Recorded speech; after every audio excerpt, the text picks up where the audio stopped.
Hola compañeros y compañeras de afición, bienvenidos una vez más a un nuevo vídeo en el que vamos a ver diferentes procedimientos para saber con mayor o menor nivel de confianza si un pollito es macho o hembra. Sin más, empezamos.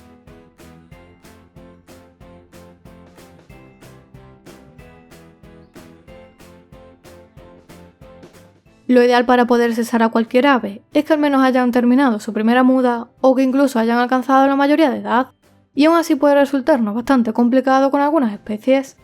Por este motivo, a continuación voy a mostrar 3 técnicas con gran porcentaje de fiabilidad que podemos emplear en el caso de que queramos conocer si un pollito es macho o hembra desde el nido. Y finalmente, antes de terminar el vídeo, hablaré sobre un truco quizás mito que algunos criadores utilizan para cesar canarios, jilgueros y la mayoría de aves domésticas que solemos tener en nuestros aviarios.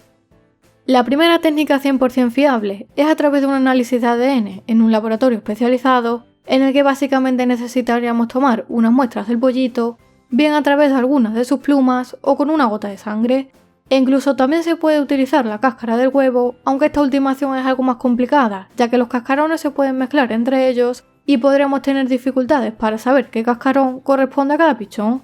E incluso en algunas ocasiones esto nos resultaría imposible porque los propios padres a veces se comen los huevos. En segundo lugar, hay determinadas mutaciones que tras cruzarlas unas con otras podemos conocer con exactitud el sexo de las crías en función del color o la mutación que manifieste. Esto es lo que se conoce como mutaciones ligadas al sexo. Por poner un ejemplo, en el caso de la reproducción de ninfas, si cruzamos una ninfa macho lutina con una ninfa clásica o ancestral, todas las ninfas lutinas que obtengamos tras ese cruce serán hembras debido a factores genéticos, como es el caso de esta ninfa hembra lutina, que nació en una incubadora y que desde el primer momento, aplicando estos conocimientos básicos de genética, pues supe que era una hembra ya que su padre era lutino y su madre arlequín. Si el tema de las mutaciones ligadas al sexo te parece interesante y quieres conocer más sobre ellas, déjamelo debajo en comentarios y próximamente traeré un vídeo concreto al canal hablando sobre esto. Y en tercer lugar, aunque no es aplicable a todas las especies, en algunas especies de aves se pueden observar diferencias visuales entre machos y hembras, por lo que podemos tratar de identificarlas principalmente a través del plumaje. Evidentemente, esto será más complicado que en el caso de ejemplares adultos o ejemplares que ya hayan realizado la primera muda, puesto que en la mayoría de especies el plumaje cambia tras su primera muda.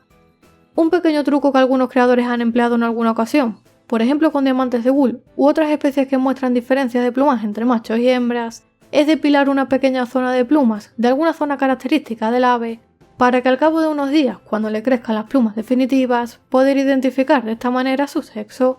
Por ejemplo, esto se suele hacer mucho con jilgueros, en algunas especies de canarios y en diamantes de wool, en los que por ejemplo en estos últimos solo basta con depilar unas cuantas plumas de la zona de la cabeza o del pecho y prácticamente a la semana, en función de la intensidad del color de las nuevas plumas, podemos identificar al 100% el sexo del pichón.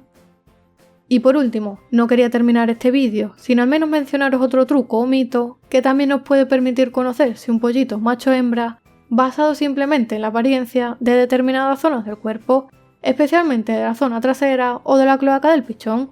Como puedes apreciar en estas imágenes, el plumaje de ambos pollitos es prácticamente similar, pero la zona de la cloaca es ligeramente diferente de unos a otros. Esta teoría indica que en el caso de los machos, la cloaca es más puntiaguda y recta, mientras que en el caso de las hembras se aprecia una cloaca más redondeada a consecuencia de su fisionomía natural, ya que está preparada para la puesta de huevos. Muchos creadores con experiencia afirman que esta teoría funciona casi siempre y que tiene muy poco margen de error. Yo particularmente no me he parado a observarlos con detalle y apuntar los resultados, ya que lo ideal sería tomar muchas muestras de especies diferentes, apuntar los resultados y cuando tengamos una muestra considerable intentar sacar conclusiones para ver si realmente funciona o no. A partir de ahora me fijaré, lo iré analizando y apuntando y en unos años muestro los resultados. ¿A vosotros qué os parece esta técnica? ¿Qué creéis? ¿Que es cierta o que es un mito?